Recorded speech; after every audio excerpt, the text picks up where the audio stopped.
think we're going to go ahead and get started, if that's all right. It sounds like they're going to call votes in maybe 30 to 45 minutes. So we want to get as much in as we can before we have to leave for votes.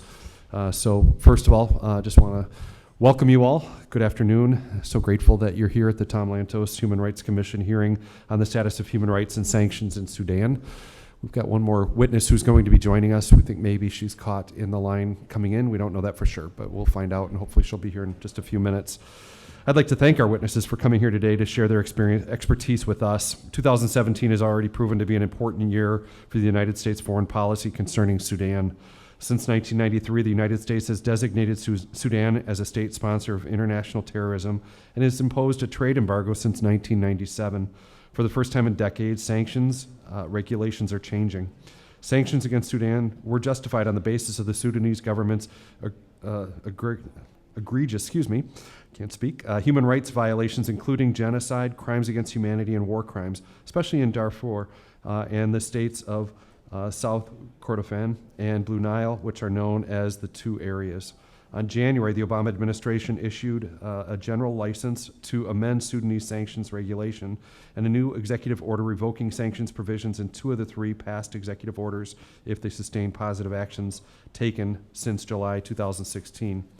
These positive actions are categorized in five key areas: rebuilding counterterrorism cooperation, countering the threat of the Lord's Resistance Army, ending negative involvement in South Sudan's conflict, sustaining a unilateral cessation of hostilities in Darfur and the two areas, and improving humanitarian access throughout Sudan. This easing of sanctions allows for a 6-month trial period so the U.S. can determine whether the lifting of sanctions should become permanent. This has temporarily lifted the 20-year trade embargo and unblocked over $30 million in government assets. The timeliness of this hearing is that we are now halfway through this trial period. Sanctions relief will become permanent on July 12th if it is reported that positive actions have been sustained. What is the measure of Sudan's progress towards improvement on its human rights record since the easing of sanctions? These recent changes to longstanding U.S. sanctions on Sudan raise questions for Congress as members consider U.S. policy towards the country and its government. For more than 3 decades, Congress has played an active role alongside successive administrations in shaping that policy. Our concern is broadly focused on the humanitarian suffering caused by Sudan's myriad conflicts, human rights abuses, and the government's historic relationship with terrorist groups. I look forward to hearing from our panel today on how the United States policy can best serve those in Sudan who are still suffering under human rights abuses. So again, thank you all for being here. I want to thank my colleagues, and we'll turn it over to Co-Chairman McGovern. Well, thank you, and I want to thank Co-Chair Hultgren for his opening remarks, and I want to welcome all of you here, and especially our witnesses to this hearing entitled Sudan Human Rights and Sanctions. You know, today marks our 6th hearing on the human rights situation in Sudan over the past 9 years. In spite of the best efforts of bipartisan majorities in Congress undertaken for more than a decade, internal conflict continues in Darfur, southern Kordofan, and Blue Nile, and observers continue to report that human rights abuses are rampant throughout the country. Millions of Sudanese, mainly from Darfur, survive in refugee camps in neighboring countries, while millions of others live in camps for the displaced inside Sudan, or are constantly displaced and vulnerable due to attacks against their villages from Sudanese ground forces, militias, and aerial bombardments. What looked like an important victory a few years back, the successful separation of South Sudan from Sudan after decades of war, did not resolve conflicts in other outlying areas of Sudan. Although the unilateral ceasefire that President Bashir's government announced last year does not seem to coincide with a reduction in armed confrontation, the UN continues to implicate government forces in violent attacks on internally displaced persons and attacks by non-state militias against civilians over resources have also continued. In those areas of Darfur under effective military control by the central government, I wonder whether there is an actual cessation of hostilities or whether we are just witnessing the peace of the dead. I remain deeply committed to the Sudanese people and to making sure that we in Congress are doing as much as we can to protect the fundamental rights of the Sudanese people and to make sure that their basic needs are provided for. There has been strong bipartisan support and pressure for the unimpeded delivery of humanitarian aid throughout Sudan, including areas of conflict. Members of Congress, including myself, have even engaged in civil disobedience and been arrested in front of the Sudanese embassy to shine a light on the continuing humanitarian crisis in Darfur, South Kordofan, and Blue Nile. In the past, I've authored bipartisan legislation to expand sanctions against the Bashir regime and to close loopholes in existing sanctions. I've also authored legislation that levied very targeted sanctions against government officials, such as those in Russia or China, who engage in human rights abuses or corruption. So I do believe that sanctions have a place in U.S. foreign policy, in particular when they arise out of a universal consensus and condemnation of egregious human rights abuses and crimes. Sanctions against the governor of Sudan arose out of just such a global condemnation of its human rights abuses, crimes against humanity, and genocidal acts. In addition, the International Criminal Court has indicted President Bashir and members of his government and military for these same crimes. The United States was not alone in imposing strong sanctions against President Bashir and his government, sanctions that were authored and approved by Congress and written into law. I'm deeply concerned about whether the international consensus to condemn and sanction Sudan for its criminal and genocidal acts is breaking down, and what the consequences of that might be for the Sudanese people who have suffered so terribly at the hands of President Bashir, and for those who have bravely organized and called for greater democratic freedoms and basic human rights. So today's hearing has a very specific focus. On January 13th, 2017, after years of both legislative and executive branch sanctions imposed against Sudan, President Obama signed Executive Order 13761, in effect lifting the U.S. trade embargo and unblocking frozen assets. This easing of sanctions could become permanent in a few months' time. The Obama administration decided to ease the sanctions after determining that Sudan had made progress over a 6-month period in several areas, including cooperation with counterterrorism efforts and tracking the LRA, halting its interference in South Sudan, ceasing hostilities in conflict zones, and improving humanitarian access. And for the record, I oppose that decision. I strongly oppose that decision. I told that to the Obama administration, and I said that to the government officials from Sudan. So today we're going to examine the decision to ease sanctions from the perspective of its impact on human rights and humanitarian access. This is not so much about relitigating the Obama administration's decision as it is about whether the easing of sanctions should be made permanent this summer. What criteria should we be looking at to make this next decision? What changes must we see on the ground in the conflict in terms of the well-being of the long-suffering Sudanese people to even consider taking the pressure off of Sudan? What are the prospects that we will see the needed progress? So I very much look forward to this hearing, and I will again welcome those who will testify and look forward to this discussion, and I yield back. Thank you, Co-Chairman. I will recognize our colleague Sheila Jackson-Lee for a quick opening statement if she wishes. Thank you to both co-chairs, and thank you for this hearing. I'm here to listen, and I know that the definition of the Lantos Human Rights Commission, which I've had the privilege of serving on since Congressman Lantos was here as a member of Congress, is human rights. And we can make excuses, we can delay, we can be friends, but if we do not have effective tools to promote human rights and the saving of human life, then we are not being effective. And so I'm here particularly to address the U.S. government policies and the impact of the sanctions or the easing of sanctions and the ultimate question of whether the sanctions should be permanent. But what I will say is to the witnesses, I'd be interested in you saying, or you indicating, what way the Sudan government, what way the Sudan people can be effective engagers in answering these questions. We're here in Washington. What should be done so that the next hearing we have, as Co-Chairman McGovern has indicated, that we can determine whether or not the decision to ease or to make permanent is the decision to make. It is my goal, Mr. Chairman and Mr. Chairman, to be part of saving lives and promoting of the human rights as we need to do. I yield back. Thank you very much. We're going to invite our witnesses up to the table if they would join us, and then I'll just do a very brief introduction. I want to thank our witnesses for being here today. I think the order that will go, if that's all right, is on the notice of the hearing today. So first, Omir Ishmael, Senior Advisor, The Enough Project, is with us. Then Ken Isaacs, Vice President of Programs and Government Relations for Samaritan's Purse. Miles Windsor, Advocacy and Development Director for Middle East Concern. And then, is it Jahan? Jahan Henry, Senior Researcher, Africa Division, Human Rights Watch. Again, thank you all so much for being here. We're going to recognize each of you for about 5 minutes or so, maybe a little bit more. But then we'll have questions following that. So first, Mr. Ishmael, if I can recognize you first. If you could turn on your microphone, thank you.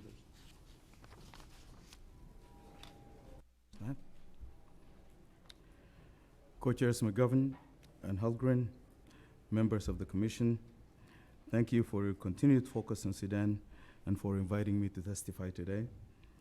And I would like to request that my full testimony, which is available, can be admitted in the record. Without objection, all the testimonies will be included in the record.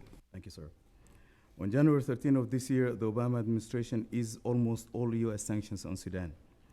It said the Sudanese government had made improvements in 5 areas or tracks. It said that easing U.S. sanctions would give the Sudanese government reasons to keep improving conditions in the country. But there are 3 big problems with what the Obama administration did. First, it removed one of the greatest sources of leverage the U.S. government has to achieve its policy objectives with Sudan, at a time when the sanctions were beginning to work. Second, the executive order was issued as a last-minute gesture by an outgoing administration that would have no control over what happens next. Third, the Sudanese government didn't deserve such a gesture. It has not made meaningful progress on the 5 tracks. It still has not made the kind of progress to justify the easing of or lifting of sanctions. 2 key things were missing from the Obama administration's 5 tracks. 1, improvement of the internal human rights condition in Sudan, and number 2, a genuine comprehensive peace effort to permanently end Sudan's conflicts. This was a deeply flawed policy decision in both design and execution. It undermines U.S. foreign policy objectives. It gives away U.S. leverage for nothing beyond a potential short-term counterterrorism gain. It does nothing to address the structural issues in Sudan. The human rights protections and democracy demands of the Sudanese people were not even part of the plan. War, repression, human rights violations, and dictatorship have continued in the months since the Sudanese government's supposed positive actions that justify the sanctions easing first began. In Darfur, for example, the government and its militia had launched violent attacks, including some involving chemical weapons in Jabal Mara that Amnesty International documented. Militias terrorized people throughout Darfur, and even though there is no ground offensive at the moment in South Kordofan and Blue Nile, but the Antonovs continue to circle overhead. They hold all activities below. They send people running for shelter, and they re-traumatize the population as they remind everyone that the bombs dropping can start again at any time. It's a chilling and terrible effect. Everywhere else in Sudan, students, journalists, religious minorities, independent thinkers face crushing, life-threatening repression by the regime on a daily basis. We can do better for the people of Sudan. We need a more constructive approach, and you can help in 5 key ways. First, support efforts to revoke the executive order from January that eases US sanctions. Second, push forward legislation for anti-money laundering measures and a modernized sanctions program, because the modernized sanction program targets the assets of wrongdoers and the sectors of the economy that are most directly tied to conflict and corruption. Combining modernized sanctions with anti-money laundering tools is essential. Third, ensure US government agencies that carry out these measures have the resources and direction they need. Fourth, press fencing to counter any money laundering by the Sudanese regime and its corporate network. Under Section 314A of the Patriot Act, FinCEN can request that banks and other financial institutions report on transactions that may have involved the Sudanese regime. Some of these activities might be declared primary money laundering concerns that FinCEN could further address.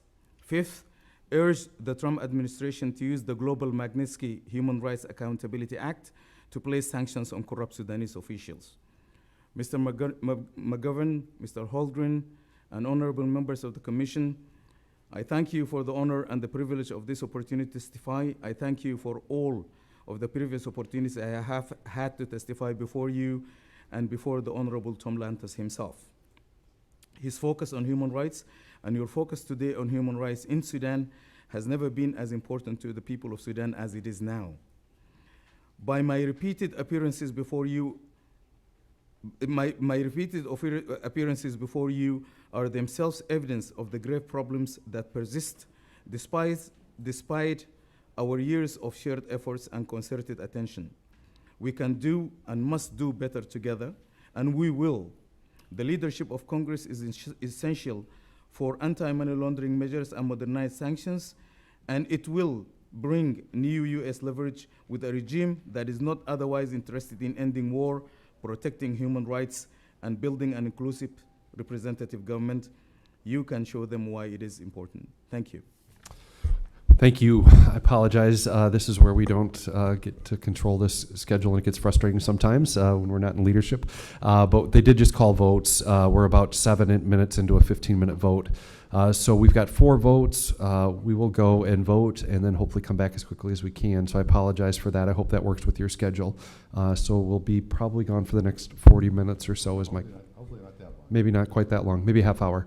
So hopefully it'll go faster. So we'll get started as quickly as we can as soon as votes are done. So we will recess temporarily. We went on the order. Mr. Isaacs? Yeah, Isaacs. Okay. Kim. All right, I apologize very much for being late, and, you know, and I think we will not be interrupted by votes again during this hearing. So, Mr. Isaacs, we will turn it over to you. Thanks. Mr. Chairman, esteemed representatives and fellow guests of this committee, thank you for inviting me here today to speak to you. I've testified before this committee many times and in front of you, sir. The United States began imposing multiple layers of sanctions on Sudan over 2 decades ago, some issued by Congress, some by presidential executive order, because of behaviors including sponsorship of terror, human rights abuses, and restricted humanitarian access to vulnerable people in conflict zones. Despite these years of strong sanctions, the conflicts in Darfur, Blue Nile, and Nuba have continued, although the government of Sudan has recently declared a unilateral ceasefire. The people of these areas have been attacked and marginalized because they object to Sudan's rule and type of rule. There is restricted or zero access to humanitarian assistance, including food and medical care in many areas. In other words, sanctions have produced minimal, significant, or enduring behavior change on the humanitarian and the human rights front. A series of economic and security restrictions were put into place in the late 1980s and 90s because of debt repayment arrears, then a brutal coup, support for terrorist groups, and horrific abuses committed against innocent civilians during the country's civil conflicts. In 1997, President Clinton added trade sanctions because of the Sudanese government's support for international terrorism, human rights abuses, including slavery, and attempts to destabilize other countries in the region. The sanctions on Sudan did not arise from a misunderstanding.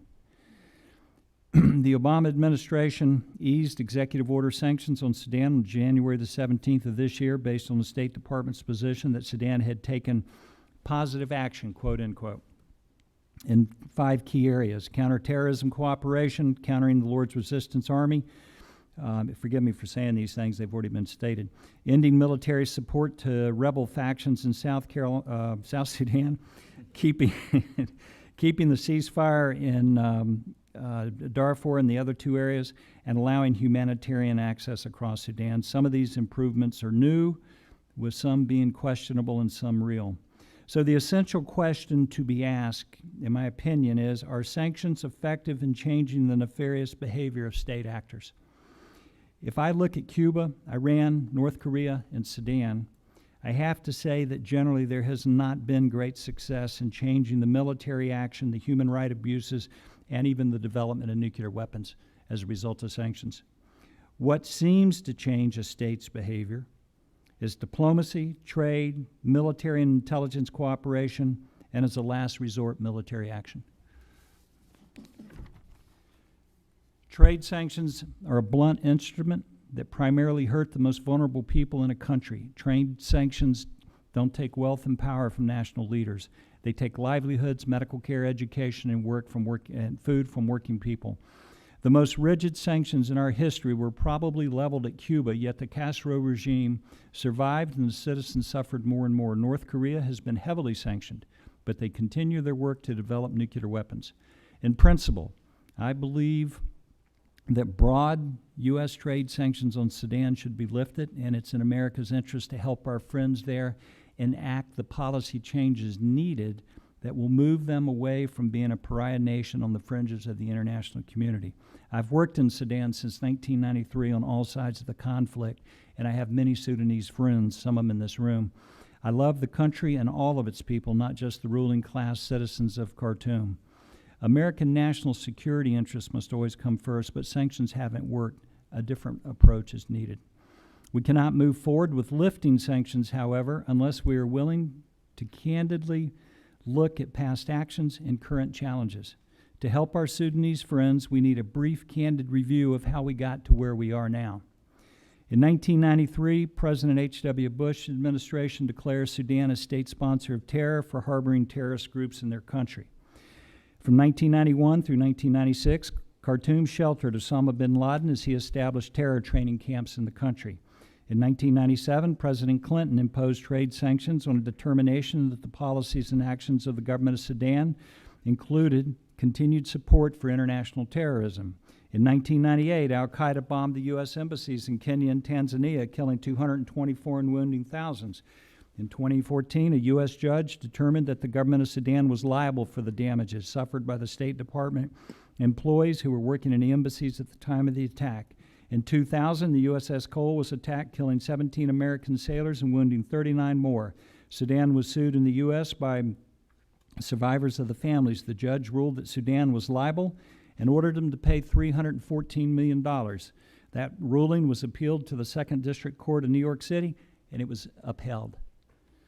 In 2009, President Omar Bashir was indicted for war crimes by the International Criminal Court. In 2014, it's not so long ago, al-Qaeda in Sudan announced the launch of a student wing at the University of Khartoum. There have been decades of documented human rights abuses, slavery, aggression against their own citizens, weapons smuggling, proxy militias, and close association to the Muslim Brotherhood, along with the support and exportation of Salafi Islamic extremism. Obviously, these issues are serious for the United States national security, for human rights, for religious freedom, and human suffering. Sudan is making some steps in better directions, according to the U.S. State Department and the Obama administration. We have received reports that Sudan is allowing humanitarian access into the areas of the country that they control, perhaps more now than ever, but this access is not extended to hundreds of thousands of people in Kordofan and the Blue Nile areas not in their control. Are these positive actions now approaching a sufficient level of acceptance to warrant the full lifting of sanctions? I believe that the U.S. should fully embrace Sudan with the expectation that they will respond in a reciprocal and accountable manner. They should be closely monitored and they must be held accountable for their actions. Something has not been done in the previous 8 years, and I would say even the previous 16 years. If Congress and the new administration desire an end to Sudan's destabilizing pattern of conflict and displacement, U.S. sanctions going forward should focus on strategies that provides unimpeded humanitarian access to all areas in and out of their control, according to UN Security Resolution 2046, delivers an end of hostilities along with peace negotiations in Darfur in the two areas by allowing the simultaneous participation of all parties, including armed groups, in a national political process to address the root causes of the conflict. Produces credible actions by the government of Sudan to demobilize and disarm the government militias, and promotes efforts by the government of Sudan to address criminal impunity and produce justice and accountability for serious crimes and abuses against civilians. Future decisions regarding sanctions should be tied to a strategy that seeks to meet these objectives, while recognizing that the historical role played by the government is likely to inhibit its cooperation on accountability efforts. I'm not in favor of sanctions, and I would welcome an environment that would allow the permanent lifting of sanctions on Sudan. All sides have to deal with Sudan's past by recognizing the issues that have brought us to where we are now, And I think Sudan has a unique opportunity to change the future, and I will end by saying I think the ball's in Sudan's court. Thank you. Thanks. I'll be back briefly. Miles, thank you. Mr. Windsor. Firstly, I'd like to thank you, co-chairs, for the opportunity to speak to the Commission on this subject. It's an honour to be here. My organisation is not quite so well known because of the way in which we operate, so by way of a very brief introduction, Middle East Concern is an association of members which has served to promote freedom of religion or belief, with a particular focus on Christians in the Middle East and North Africa region for over 25 years. We provide support in a variety of ways on a case-by-case basis, and we seek to serve all those who are marginalised, discriminated against, or persecuted for being or becoming Christians. Speaking directly to what I perceive to be the question here today, there have been no notable improvements when it comes to human rights and religious freedom in Sudan, as far as we can tell. It is clear that the Sudanese government has gone to great lengths to improve relations with the international community by cooperating on security and migration matters, for example. They clearly desire better standing in the international community and all the benefits that go with this. However, we are regularly aware of and involved in cases of state-perpetrated violations against the rights of Christians in Sudan. One current case which I would like to bring to your attention is the trial of Mr. Abdul Monem Abdul Mawla Isa Abdul Mawla and Reverend Hassan Abdul Rahim Kodi Taul. The two men who are on trial with them have been released.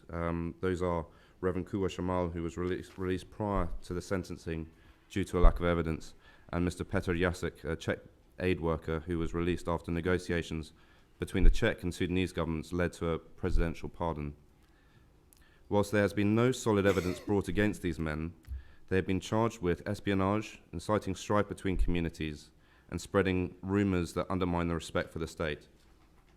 They have been detained since December 2015 and were sentenced on the 29th of January 2017. The lawyers filed an appeal on the 9th of February and are awaiting the result of that. Another ongoing case involves a demolition order that has been placed on 27 churches. The Sudanese authorities claim that these churches are unlicensed. However, no buildings, including mosques, are licensed in these areas. It is also worth noting that the Sudanese government ceased issuing licenses for churches after the secession of South Sudan, with the justification that there weren't enough Christians in the north to require new churches. This is part of a wider picture of government misappropriation of church property and land, which has been an ongoing issue for some time. The Sudanese government is sensitive and responsive to criticism on these matters.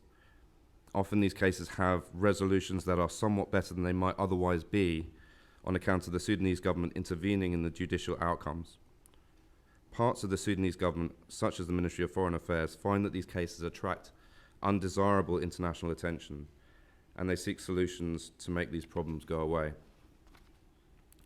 However, the Sudanese government doesn't go so far as to change its laws on blasphemy and apostasy, for example, or its policies, such as those which lead to the state harassment of Christians and misappropriation of church land and property.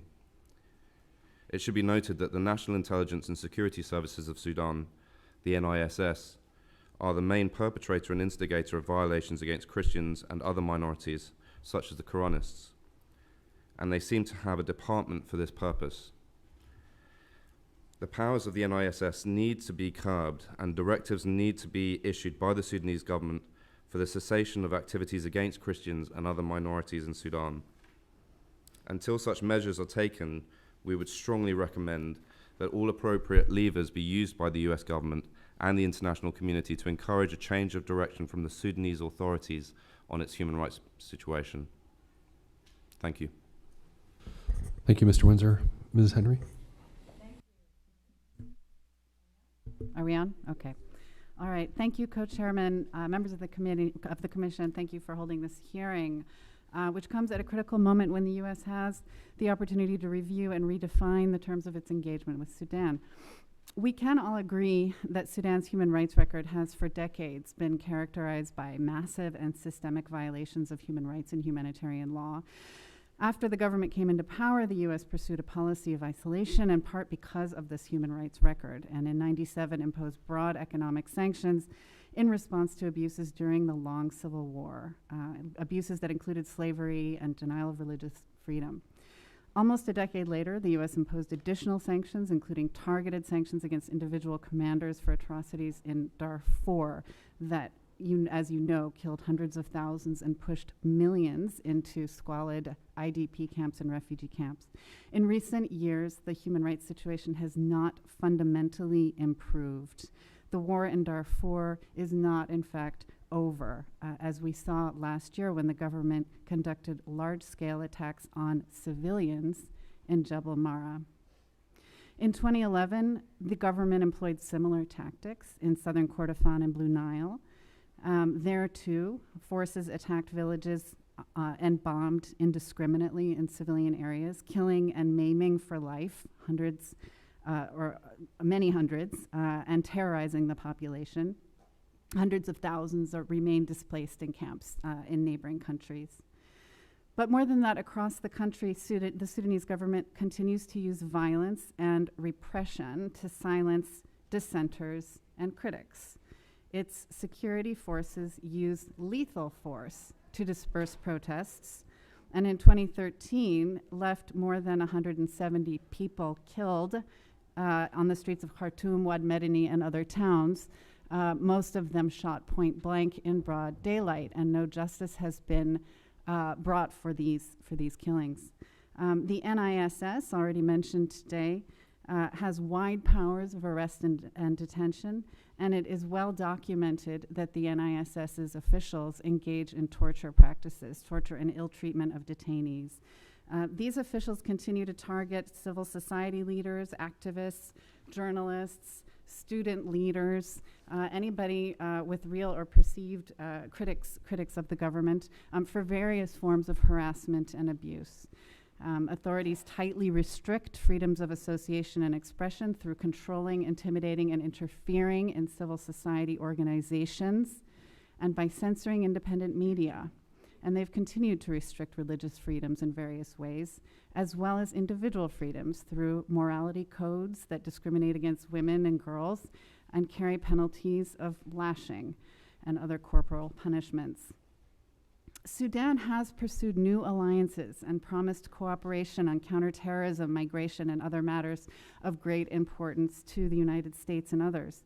And indeed, the executive order from January this year makes reference to some of these priorities. However, that order does not provide guidance on how to measure Sudan's progress. And it does not include explicit reference to improvements in human rights. And this is a remarkable oversight, considering the fact that human rights concerns were among the factors that drove imposition of sanctions in the first place. So the U.S. now has an opportunity to reassert the importance of human rights. And shouldn't squander this opportunity. The U.S. should, as a first step, include these benchmarks, human rights benchmarks, in its assessments of Sudan going forward. And it simply should not normalize relations with Sudan absent significant progress in them. The benchmarks that we propose are not exhaustive, but they should certainly include an end to attacks on civilians, including through aerial bombardment. They should include sustained and unfettered access by humanitarian agencies to conflict-affected areas. This is more than a few months of intermittent access. They should include an end to arbitrary detentions, ill treatment, and torture. We know that dozens of people still remain in NISS detention, not just high-profile individuals, but unknown people who are in detention without advocates. Torture is still going on. The benchmarks also should include ending excessive force against protesters and respect for freedoms of association, expression, and religion, and reforms to the law, as other panelists here have noted. Especially the NISS law, the National Security Act. Tangible improvements to Sudan's cooperation with international institutions should also be among them, and that means cooperating with the UN human rights bodies and international human rights organizations. And finally, more steps toward accountability, which includes cooperation with the International Criminal Court. So in closing, we recommend the U.S. take more time to monitor these benchmarks. There may be good reasons to suspend the economic sanctions, but maintain the focus on individual targeted sanctions. sanctions against individuals accused to have, be responsible for abuses, and review the sanctions policy with an eye on more effective measures, including the possibility of designating other individuals. And given the wealth of evidence of abuses by the Rapid Support Forces, for example, and the NISS, additional designations could be made with that in mind. So with that, I'll close, and thank you very much. Thank you again. We appreciate your testimony, appreciate you being here and your willingness to answer some questions. I'm afraid I'm going to have to leave in about 5 minutes. I have a bill on the floor that I have to go over for. So if it's all right, I'm going to start with some questions for a few minutes, and then I'll hand it over to my wonderful colleagues. Mr. Ishmael, if I can start with you, what kind of changes or progress have you seen in humanitarian access over the past years? Which region of the country are still blocked by the government, and are there signs that this will improve in the next 3 months? Thank you, Mr. Chairman.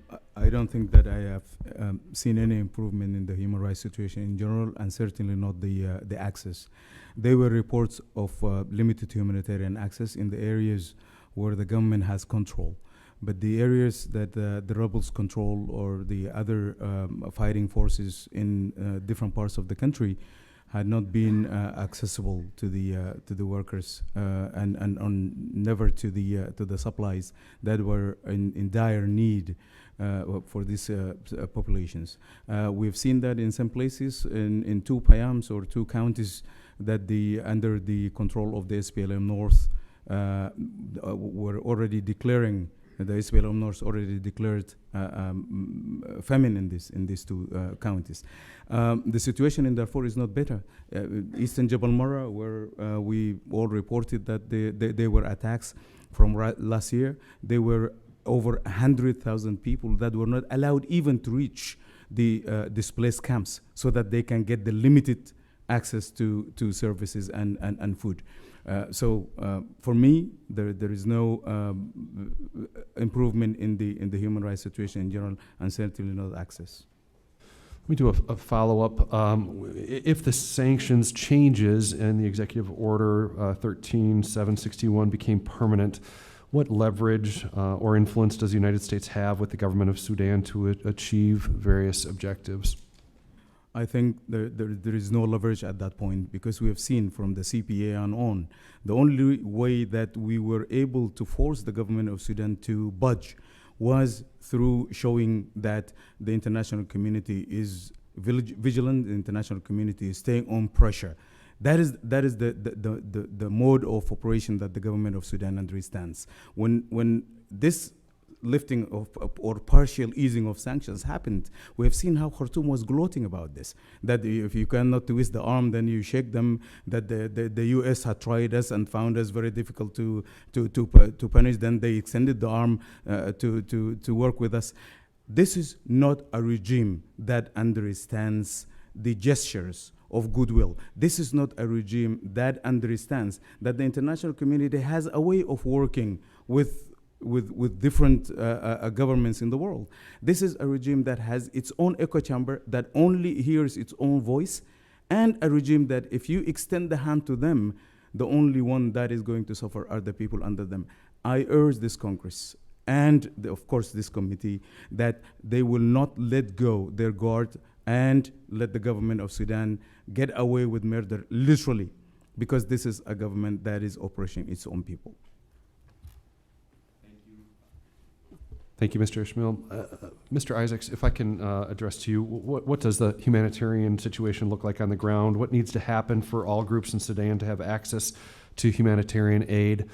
And then I would also ask a follow-up, similar question that I just asked Mr. Ishmael. If we don't have sanctions, what leverage do we have on the government in Sudan? So in regards to Nuba Mountains in southern Blue Nile, there's zero access. Just straight out, there's zero access. In Nuba Mountains, there's probably 600,000, 700,000 people in what is called the liberated areas. They're frequently depicted as hostages, and that is a narrative that is inaccurate. I know that factually. In southern Blue Nile, you're probably looking at 150, 200,000 people. They have no access. I am told by contacts in Sudan that humanitarian access is being more easily allowed by the NIS, the security services, but it's only into the controlled areas, and even then there are several layers of bureaucracy to get through to go there. There is not unimpeded humanitarian access anywhere in Sudan.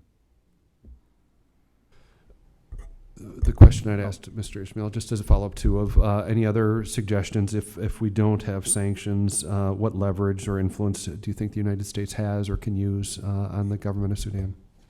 So when it comes to the subject of accountability, then the issue is how will you hold them accountable?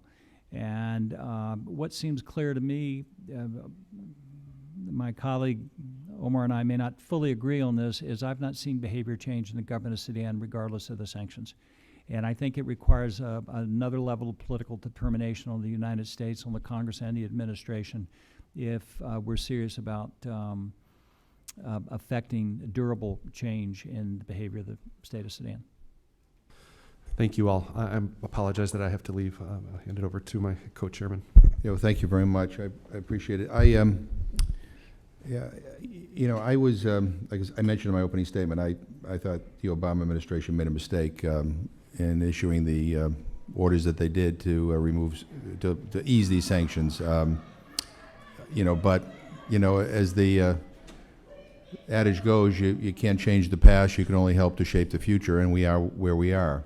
And I've always been reluctant at these comprehensive sanction approaches that adversely impact regular people. I opposed the sanctions against Cuba. I don't think they've been at all productive. But I have supported targeted sanctions, and I have supported sanctions against individuals who I believe are criminal actors or who are corrupt. And we might want to, we probably should discuss, what sanctions are most effective when it comes to Sudan and might impact the people. Sanctions don't always work, but sometimes, one can argue that they have had an impact. I supported the sanctions against the government of South Africa, and I think there's a case to be made that they may have hurried a change in that country. In other areas, they haven't worked. So one glove doesn't fit all, and I just want to state that for the record. But what I really worried about most in my discussions with the Obama administration people when they were briefing me about their decision was that whereas I think the major focus ought to be on human rights, we spent a lot of time talking about a whole bunch of other things, not directly related to human rights. And I think human rights ought to be front and center. And I am getting really worried, not just with regard to Sudan, but with regard to a whole bunch of other countries, that human rights is starting to lose its priority status. I mean, we had the president of Egypt, the leader of Egypt here yesterday. The issue of human rights wasn't even brought up, but we have the leader of China coming here. I've heard nothing about human rights on that. And when we're talking about Sudan, we're talking about cooperation with counterterrorism and a whole bunch of other things, but human rights doesn't seem to be front and center. And I worry that that's the direction we're kind of moving in. And so I guess let me begin by asking, I mean, which of the sanctions lifted by President Obama would it be most important to reinstate, or, if any, or should continue, or should continued sanctions focus on individuals only? I mean, if we were to, the administration has taken this step. It doesn't seem like there's very much improvement, if at all, in any of the human rights areas. I still talk to humanitarian aid workers all the time who tell me they still have trouble getting access to the people who are most desperate. So, in that area, there doesn't seem to be any progress. But if we're going to try to influence this government, give me your best analysis of how we could do that using sanctions. Ms. Henry? Yeah, I mean, one of the points that we've been trying to sort of explore is the idea of delaying the determination about permanence of revocation or not. And if that is possible, it's because that at least allows for an additional period of time to kind of work with clearer criteria. Also, to make very explicit what the criteria are. Of course, the executive order has its language, but it ought to be broader. In terms of the technicalities around how to do that, does it require amending an executive order, changing the language? But there ought to be much clearer, benchmarks and indicators. So delaying the decision would be one form of pressure. But then again, as well, I mean, we've always said that individual targeted sanctions are the best route, and that's what we would support. So, I mean, but of the benchmarks that were mentioned in the Obama administration, clearly all the benchmarks weren't met, right? I mean, they were not, No. and what I wanted to point out is that even the two that seem human rights which is the humanitarian access and the cessation of hostilities, they're not actually human rights indicators. They should be much more precise. Right. And 3 months isn't long enough. So yeah, I mean, they weren't met. We need more time. Even 6 months is a ridiculously short period of time for measuring these transformations. And then the indicators need to be much deeper and much more specific. And then, as I mentioned, and as you mentioned, the imposition of additional individual sanctions is definitely a possibility. There's a mountain of evidence out there about abusive organs like the NISS and the RSF. Thank you. Yeah, I'd concur with Ms. Henry's analysis and indeed yours, Chair, on sanctions and on the efficacy of sanctions and otherwise. I think actually Sudan is fairly unique in terms of the 24 countries that we deal with across the Middle East and North Africa, in terms of the fact that it does seem to have been responding. There does seem to have been progress in certain areas. They do seem to have been seeking to cooperate in a variety of different ways, and they have been in Washington D.C. on the charm offensive, trying to improve relations. That seems to be something which works with them, and I would say that we need to continue to pursue this until we've got it right. I think without that, the stick part of the carrot and the stick with Sudan, they're not going to have the incentive to continue improvements and cooperation.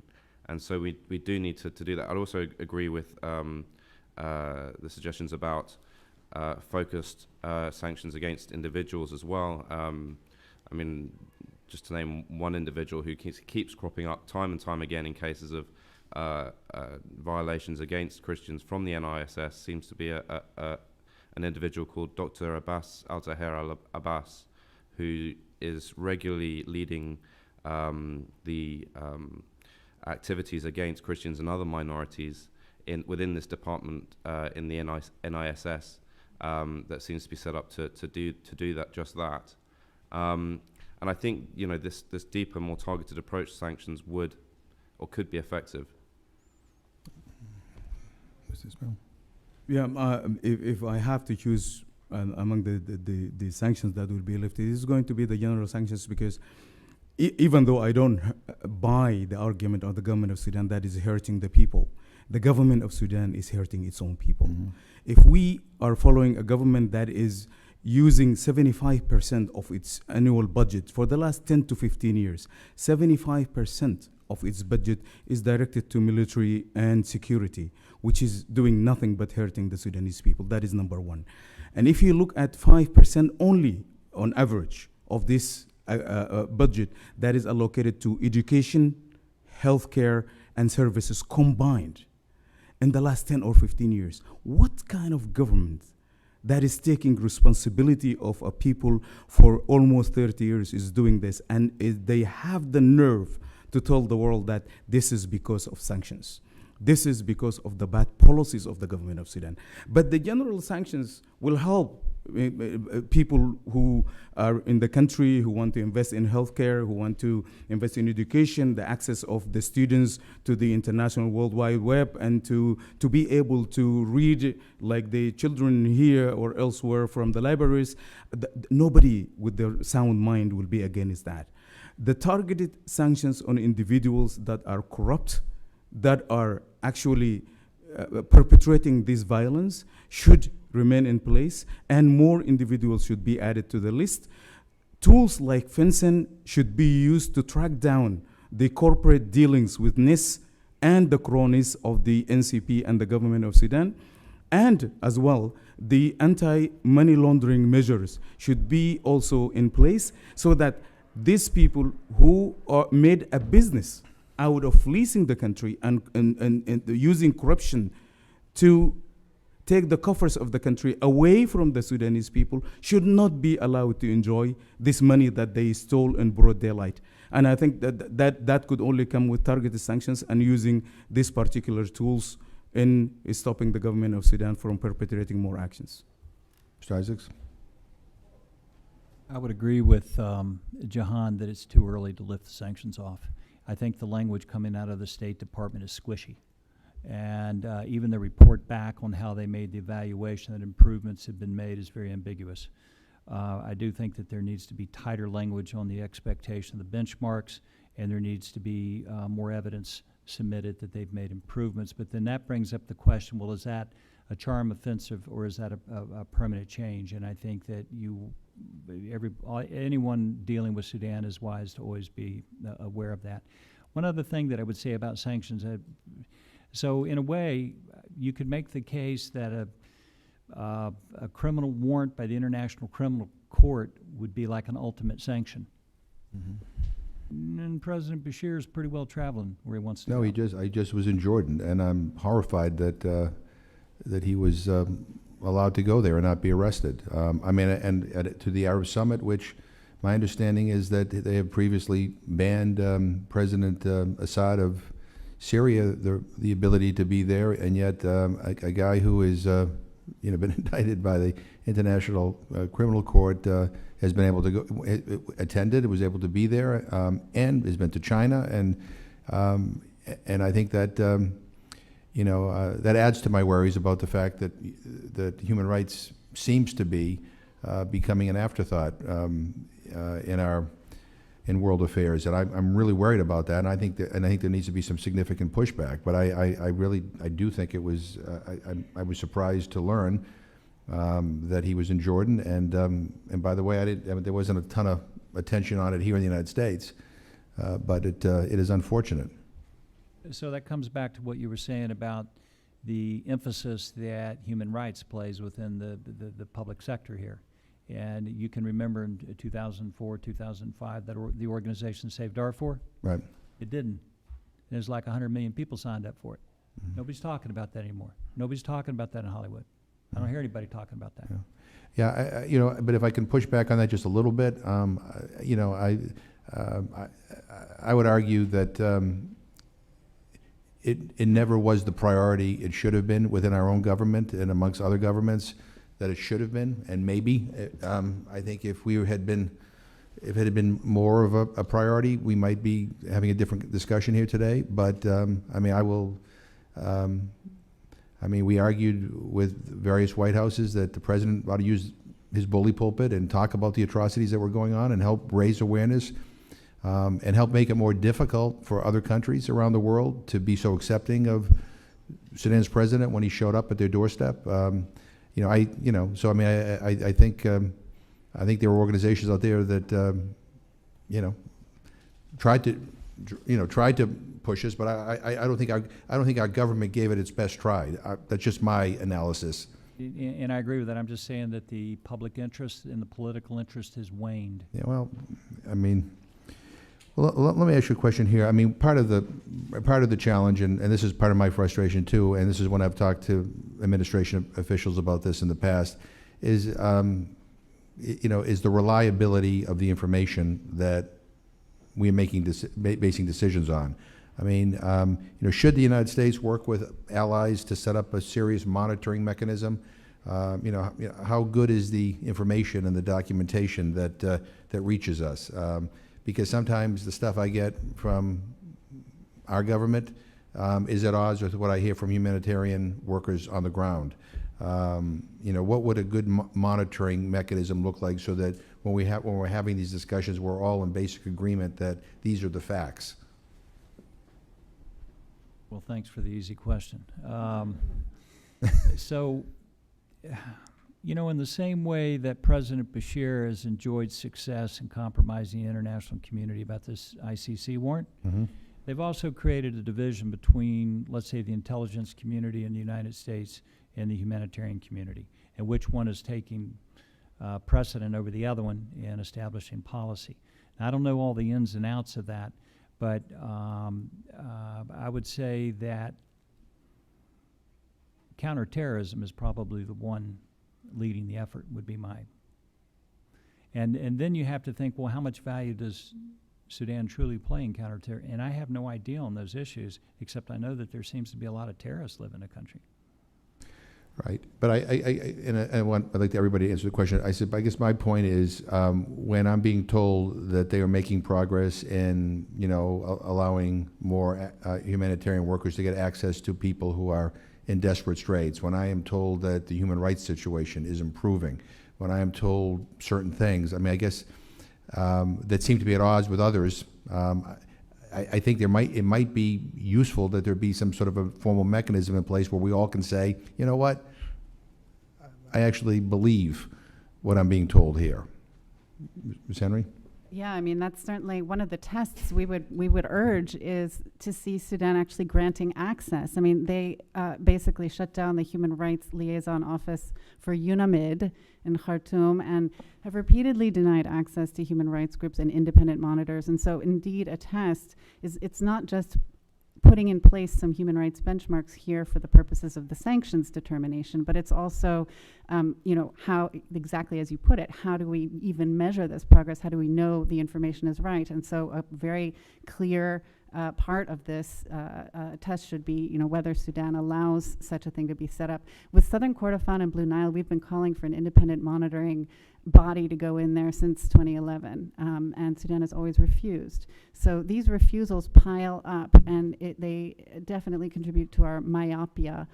Even UNAMID, of course, has very limited access, and so a lot of the things we get from other sources are not then, it appears as if people have polar opposite opinions on matters of fact. So I agree with you completely. It's a real problem, and can there be such a monitoring entity? Would Sudan allow it? Yeah. Yes, counterterrorism trumps all these other factors, and I personally, or many people like me, they don't know what is in these files and how much that Sudan can give to the United States. But the fundamental question for me, when it comes to discussion of of counterterrorism, it is not only the counterterrorism of the measures that will be taken against terrorists that are targeting the people of the United States. The question for me, don't the Sudanese people deserve the same treatment by the world, treating the government, dealing with the government that is terrorizing them? Mm-hmm. The government of Sudan is terrorizing its own people. They are policies of ghettoizing of the displaced that are sitting in places like Darfur, where 2.6 million people with limited access.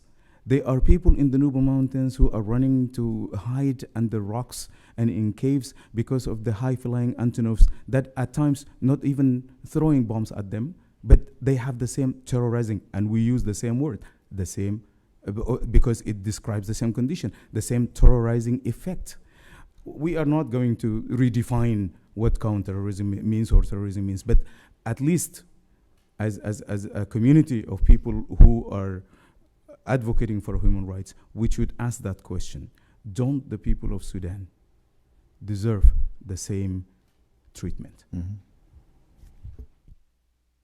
Just to follow up on those comments, I think that it's a constant challenge that we have to where there are developing relations between Western nations and some of these countries such as Sudan, to have human rights on the agenda at all, and religious freedom in particular,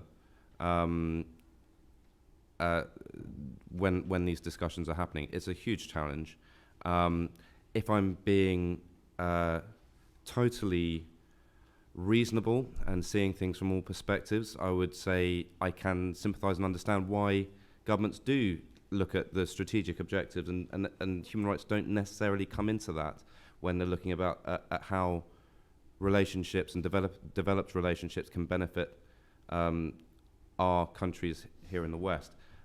However, as has been mentioned, I think a normalization of relations without addressing these issues, without challenging, not just paying lip service to, but really challenging through the levers that we have these issues that are faced by the citizens of these countries, then actually we're doing a great and grave disservice against the people of these countries. We need to stand for these people and against the human rights violations that Sudan and other countries in the region are perpetrating. Oh, look, I agree. The idea that counterterrorism shouldn't have to be something that ignores the rights of the people of the country in which we're worried the terrorists may be hiding out. I mean, the bottom line is decent governments, should all be interested in making sure that bad people who want to do harm to others, are not, finding some sort of safe haven, or not coordinating attacks against other countries. I mean, that should go without saying. And I've always felt that if you say all we're interested in is counterterrorism and you ignore what's going on in a particular country, you do so at your own peril. I mean, bottom line is, people in those countries remember who was there and who wasn't there, and who was supporting a brutal government, and who turned a blind eye to human rights. And I think in the long term, I think that all comes back that backfires. And look, I again, going back, as we work with this new administration, I'm not quite sure who is in place, who's going to be reviewing this in this current administration. But as we work with them, I do think that we ought to figure out, what a monitoring mechanism looks like, especially in the area of human rights and access to humanitarian aid. I mean, our intelligence people will take care of the counterterrorism aspects of this, but if in fact, the human rights situation continues to get worse, if in fact humanitarian aid can't get to where it needs to go, I mean, we all ought to be in agreement that that's the case, and there ought to be a consequence for that. And again, my frustration when I talked to the people in the last days of the Obama administration was that what I was being told seemed at odds with what I was being told by the people on the ground. Well, let me ask you, I mean, your organizations, I mean, are you given access to Sudan? If you want to go there, can you go?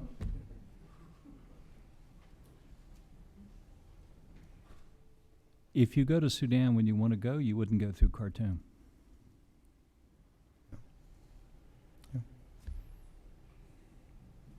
Well, I'm the Sudanese here in the panel, and I wasn't able to go and see my family for years and years.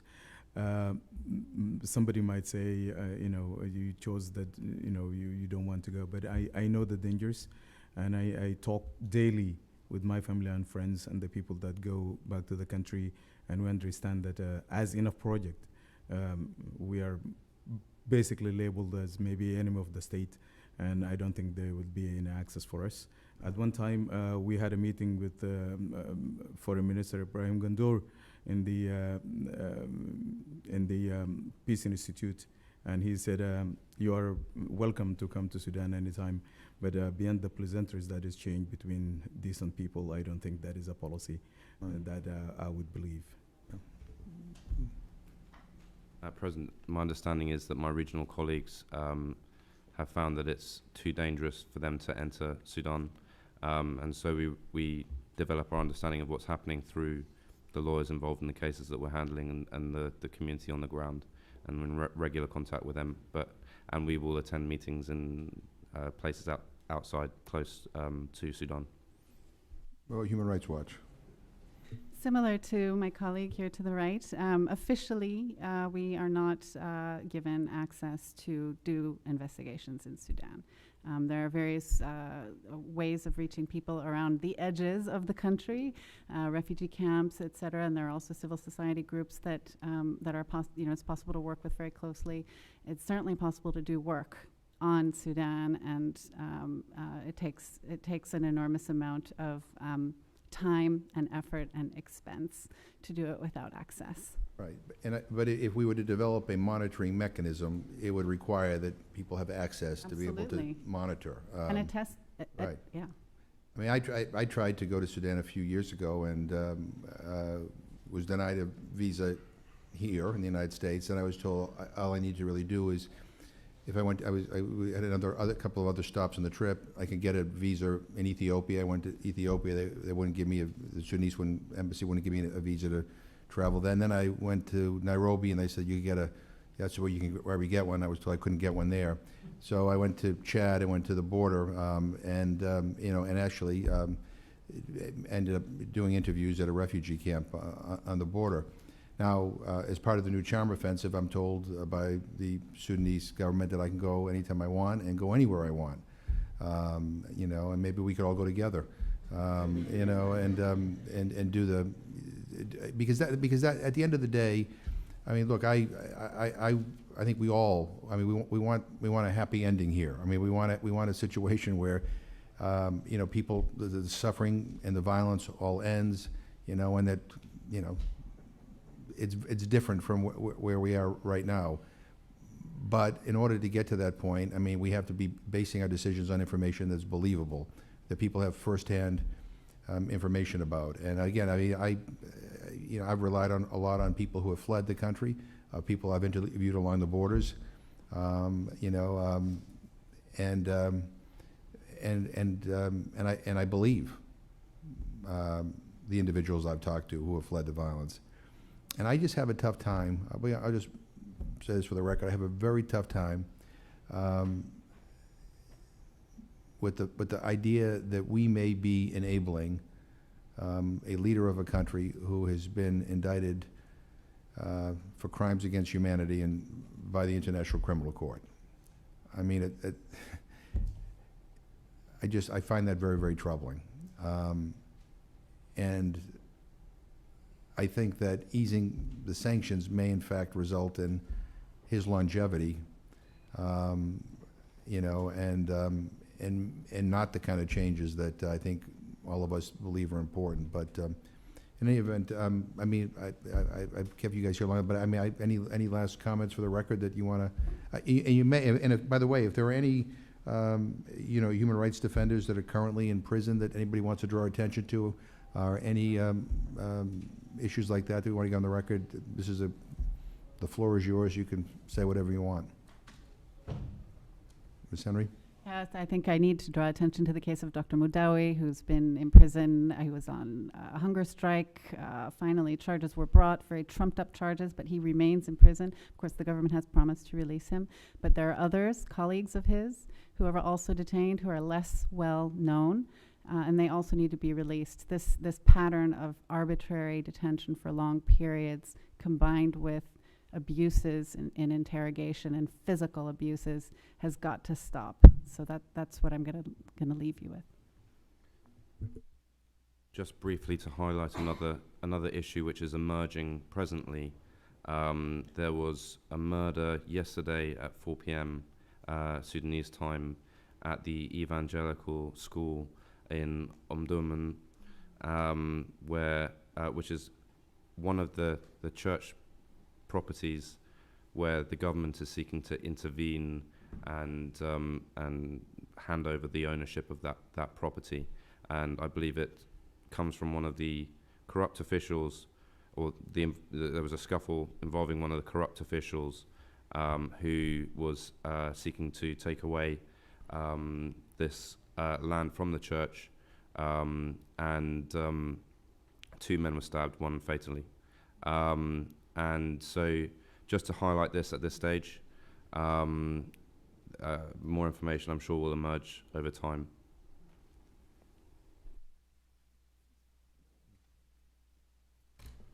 Of course, Dr. Mudawi, Asim, Omar, hundreds of thousands of brave men and women across the country, people that were detained and they are behind bars, and people that were actually perceived to be free, but millions of them in a big extended prison called Sudan. From this, it is a little bit emotional for me thinking of all these friends and the family members and all the people who perished and died and tortured under this regime.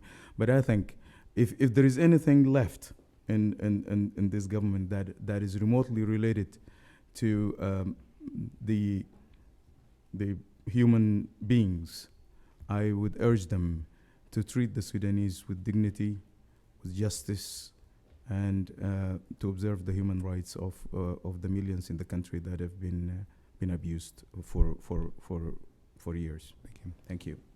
Isaac? Yeah. Well, I want to thank you all for your testimony. This issue